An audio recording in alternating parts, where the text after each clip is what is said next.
Wow, watching this hits so hard. Even working as a gynecologist myself, I find this process still so heartbreaking because you can start with over 20 eggs and end with just a few embryos. It's such a tough journey.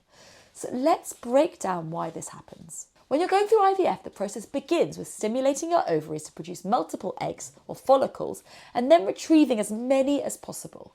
This can initially feel really exciting if you get 20 eggs or more. However, not all of them will be mature or ready for fertilization. So then your clinic might tell you how many eggs they were able to retrieve, but after retrieval, the next step is fertilization, and that's where those eggs are mixed together with sperm. Now, this is where things can drop off again. Some eggs may not fertilize properly, and that could be due to the egg or the sperm quality. So the clinic may call you to update you on how many of those eggs were able to fertilize. And then comes the hardest part, the development. So those fertilized eggs, which we now call embryos, need to grow and divide over several days. This process is observed in the lab, but sadly not all the embryos develop as they should. And these embryos that didn't develop shouldn't be transferred because they would likely be unable to implant or develop into a baby. So the clinic will then update you on how many embryos have developed up to a certain stage. And then finally, the embryos get graded. Well, you might go on to have further testing of the embryos known as PGT, but not everyone has that. But the idea of grading the embryos is in order to select the best quality embryos for transfer. So by this stage, you might only have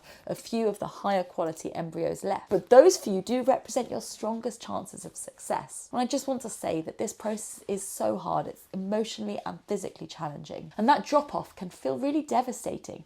But it doesn't mean that you're out of chances, as only 1 or 2 good embryos may be all that you need. Some people do choose to go through this whole stimulation and collection process several times in order to build up a bank of embryos before they start going through a transfer process. But every step of the journey is a step towards meeting your baby. But if you're going through this, I want you to know that your feelings are valid. You are likely to be stronger than you realise, but it can be helpful to find a community of people who have been through similar, because you are certainly not alone. So if you went through this, let me know how you found that numbers journey.